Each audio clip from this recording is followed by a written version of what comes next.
This is a Fox 13 News special report.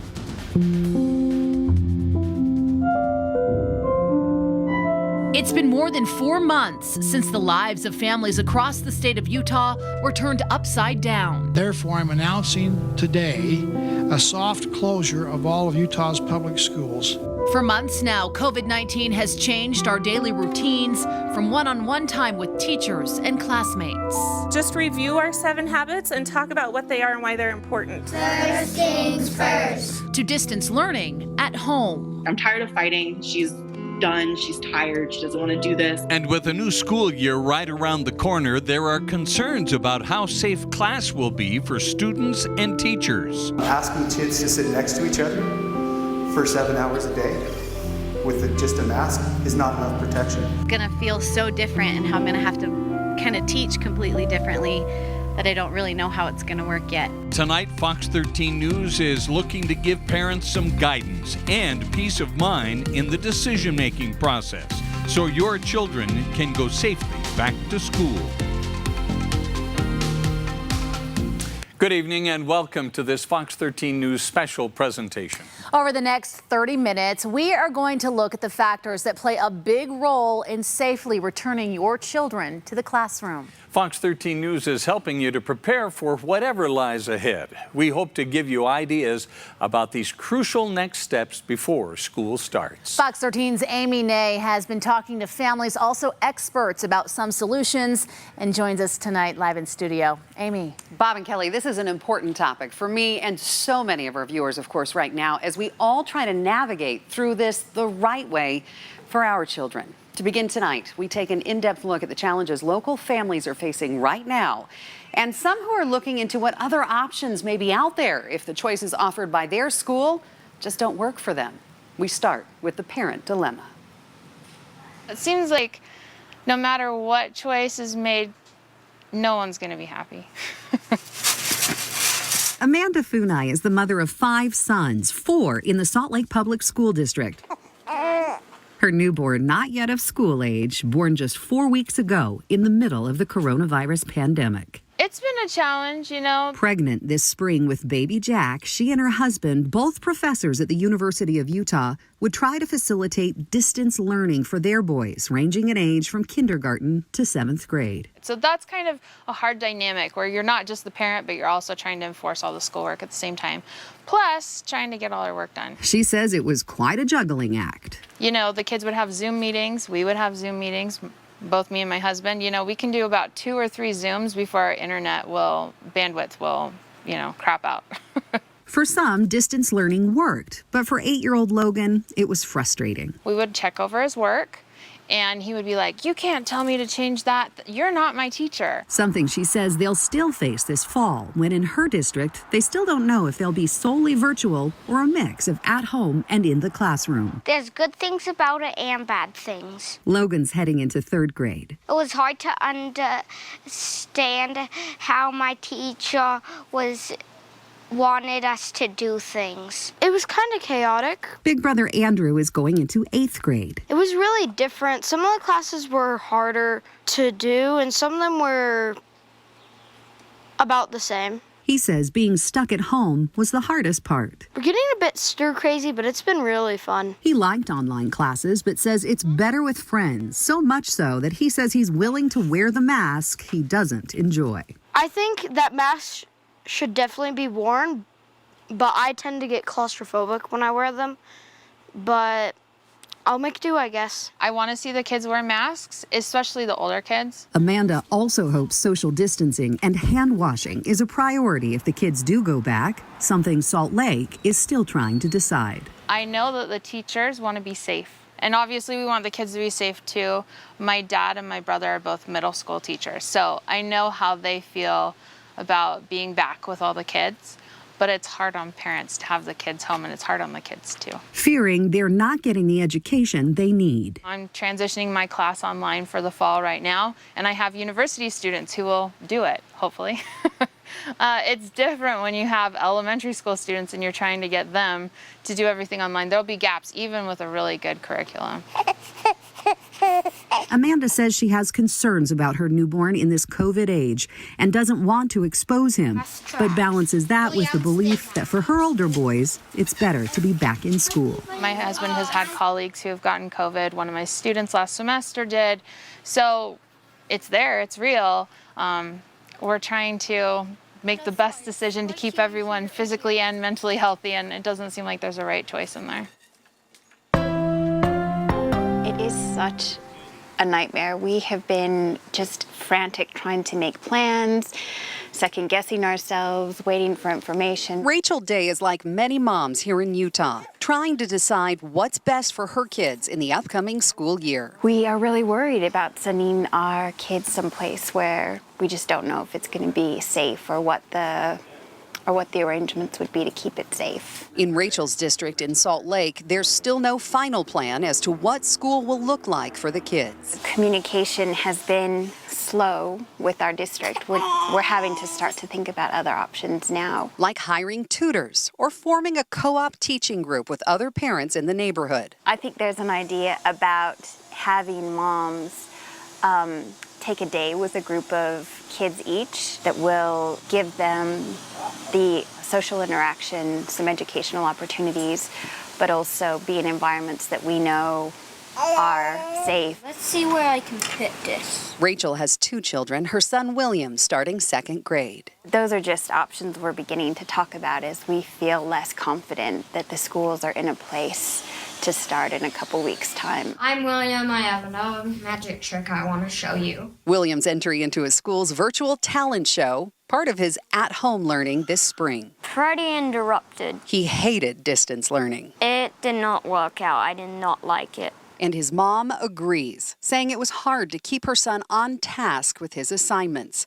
Part of why she's now looking into other options. I think the spring was just a huge challenge for everyone, and we're basically looking for alternatives to that. And Rachel's not alone. This is a trend across the country where parents are banding together and hiring private instructors.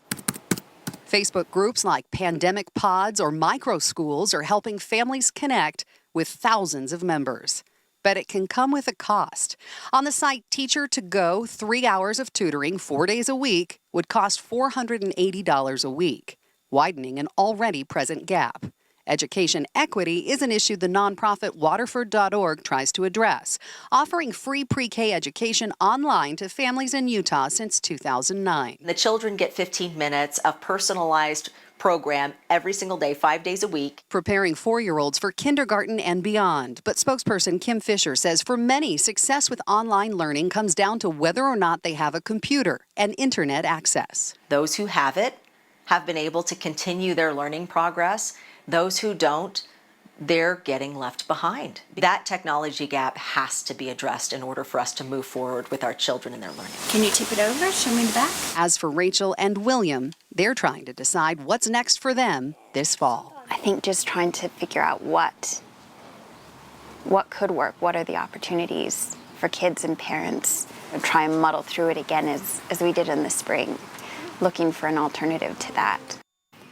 Oh, lots to think about. Now, in Salt Lake, the board decided last night to start the school year with kids at home. There are some programs that found a way to operate through this pandemic, offering options for working parents. We'll profile one local program as they share their lessons learned. That's coming up next. Amy, also coming up, one of the biggest challenges facing districts all across the country is how to handle children while on a school bus. We'll show you some ways districts are changing the bus system. An anxiety-inducing fall is ahead for parents as a new school year looms. Coming up, we show you the specific scientific number any parent can find online to decide whether it's safe for your kid to go back to school.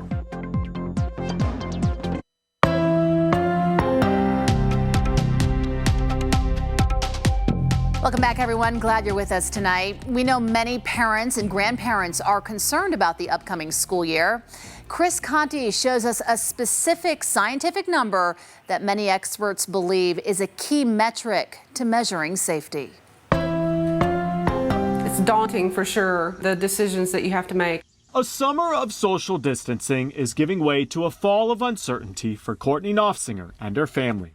We had no idea that we would still be battling this in July heading into the next school year. It's just absolutely mind-blowing. Courtney has spent the last few weeks agonizing over her daughter and the start of the coming school year. It's been a little bit lonely for me. Like so many students, 11-year-old Presley Knopfsinger wants to go back, leaving families across the country at a critical crossroad. But we're fearful, especially when the data keeps changing. So where can parents turn for guidance? MIT has created the COVID-19 projection machine. It gives parents an interactive map to work with. As you scroll over each state, you can see current case numbers. Pay attention to this one number, though, the positivity rate. Health experts say once a state's positivity rate goes above 5%, parents should take note. Parents don't like to hear me say it, but we will be undertaking a whole series of experiments across this country. Dr. William Schaffner is one of the country's leading infectious disease experts. He wants parents to be flexible if cases in your district start to rise. That school system is going to have to figure out if there's a trigger point there where they call a timeout and everybody stays home and the learning becomes virtual. Dr. Schaffner also says in-person learning will be more successful if parents model good behavior at home.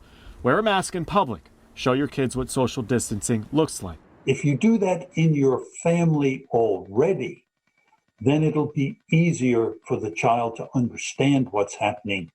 Oh, that was sweet. As for Courtney Knopfsinger, she's decided to let her kids go back on a hybrid schedule and is emphasizing safety. Just keep coaching them, keep putting the thoughts in their heads that they have to wash their hands, they have to wear the mask going in and out of the building, and why. Like so many other parents just trying to get safely back to school. I'm Chris Conti reporting. To reiterate, the key number for parents is the positivity percentage. That is the number of COVID-19 tests that actually come back positive. Now, some health experts find it concerning when that percentage is above 5. Tonight, Utah's percentage is 9.9%. If you'd like to see the tracking map, go to fox13now.com and click on the Safely Back to School tab. As schools grapple with how to proceed next month, there is one program that made last-minute adjustments to open during the pandemic. Here again is Fox 13's Amy Nay.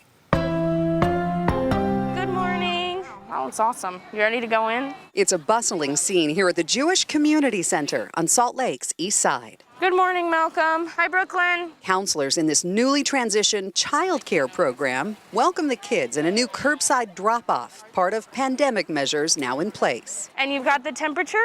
But the kids seem unfazed, clad in their colorful masks and ready for a fun day. We call it the summer care at the JCC, and we either have our early childhood group or we have our youth summer care. Carla Pardini is the JCC's director of programming. We had a full camp for the summer of 2020. Something they're known for among parents, typically hosting several hundred, but thanks to coronavirus, like so many other programs across the country, summer camp had to be canceled. We had to go to what the Department of Health calls emergency conditions of operations, and everybody just pushed their sleeves up and, made it work. They scrambled to put new safety measures in place, restructure how they would handle the kids, train their teachers, and then reopen with something different and to a smaller group. It's limited. It's very limited. For an example, we had about 230 children registered in our older elementary aged camp. And now we have about 50 children in that camp. Important. Very important. Parents in the program say it's just what they needed. Without it, I can't work. And we have, both my husband and I both work. And it felt safe enough to do that. Daily temperatures taken. Have you experienced any of these symptoms? Questionnaires, quarantines for those who traveled out of state, and masks required for everyone inside. All measures that helped put moms' minds at ease and still allowed the kids to be kids. I think they're doing a really excellent job. My kids are very happy here. They have a lot of fun. They feel very social. They feel very much like they're at camp. There have been daycares reopen across the country, enacting new, similar safety precautions. But according to the National Child Care Association, out of the 244,000 licensed child care facilities and in-home providers, 60% were forced to close during the pandemic, and 30 to 50% are expected not to reopen. This has been a really good experiment for us. At first, we felt really afraid and scared to pull this off, but it's gone so well that we are really excited for the school year, and it's been a really good summer. Get that in, Zachary. Thank you. Using the lessons learned to help operate their early childhood center, preschool for kids 5 and under, and their youth programs for 6 to 12-year-olds. We know we can do it. We've done it for June, July, and August coming up, and we know we can do it. Recognizing some families won't come back. We do have a lot of folks that are nervous and afraid, and all I want to say is we understand. We understand that. We're not trying to convince anybody to be here. We just want you to know that. And we can't control, maybe we will get an outbreak. We can't control that. But we know that we're doing everything we can to prevent it as much as possible. Yeah, look at the Jewish Community Center there and their summer care program. Now, if you'd like more information on what's available, there's a great place that you can turn that's full of resources. This one's really neat. Check it out. It's called careaboutchildcare.utah.gov. It's a website run by the state's Department of Workforce Services and the Office of Child Care. Lots of important information there. We can link you over from fox13now.com. And coming up, this pandemic and its impact on our mental health. What to watch out for in your kids, and the questions that you should be asking to start the important conversation. Also ahead tonight, special needs students in Utah are facing a tough school year. Tonight, the issues some students may face and how experts say families can help.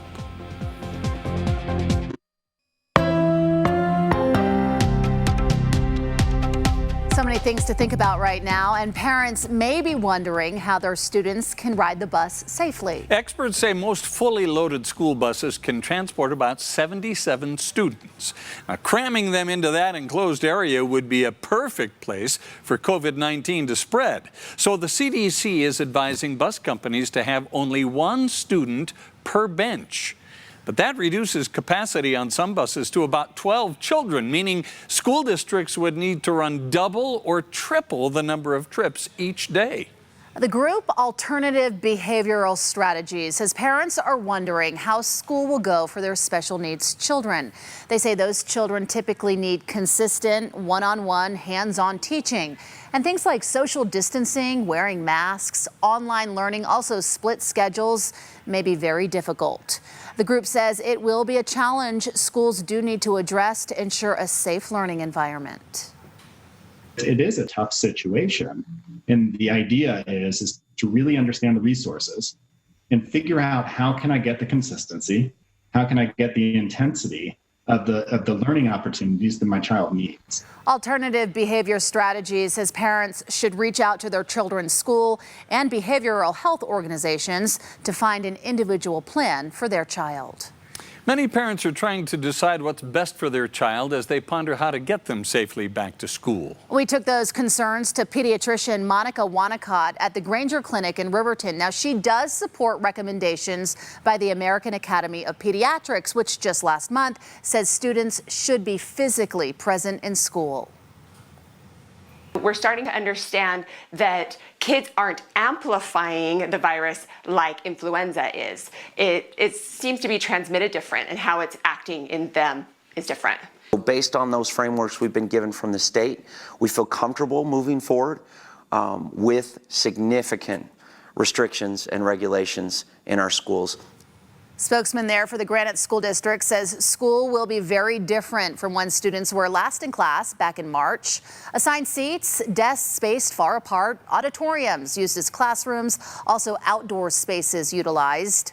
Dr. Wanacott suggests parents talk to their children now about the importance of taking safety measures. She has 3 suggestions. 1, go back to the basics. Eat healthy, exercise, and get the sleep you need. 2, practice proper etiquette, such as coughing into your elbow and staying home when you're sick. And 3, wear your face mask correctly, covering your nose and mouth, and be careful about where you touch it or set it down. And send a second face mask to school with your child so they can change it at lunch. And that's a key element, to talk to your children about the measures they can take to stay healthy. Those are ways to empower your children instead of scaring them. All of this can cause stress and anxiety, and something that Fox 13's Amy Nay reports school counselors are preparing to address.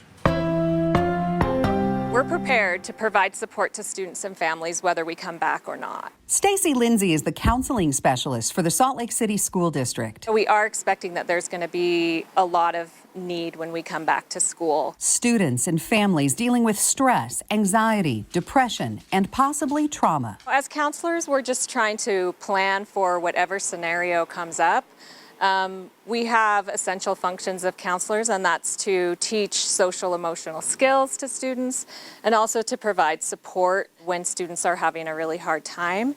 And we're prepared to do those functions whether we are back to school or whether we do that remotely. She says her team of counselors and social workers in her district and across the state have been gearing up for the increased need they expect in mental health assistance, but says that parents should really start a conversation now. The Child Mind Institute suggests parents ask their kids a few key questions to open the line of communication when it comes to mental health. What was the most interesting or exciting part of your day? What was the most frustrating or boring part of your day? Is there anything you're especially looking forward to this week? Is there anything you're feeling worried about this week? Who are your friends or who would you like to hang out with? Recognizing we're all living through unusual and stressful times. It's a hard time for everyone, and I don't think we can get around that. As counselors, we talk about something we call it radical acceptance, and that means accepting what is and what you can't change, and at the same time trying to be gentle with yourself and with the situation, and realize that as humans, we have evolved so far because we are flexible, we're nimble, we're collaborative. We can work together to solve these problems. Resources available include not only your child's school counselor, but also places like the Odyssey House, now working in partnership with local school districts. Or you can access therapists 24/7 on the Safe UT app. Nothing to be fearful of or ashamed of. Like, we all need help at times. And we do have resources in our community and plenty of people who are willing and eager to help you. If you feel like you or your child is going into a crisis, definitely reach out. That's what we're here for, and we want to help.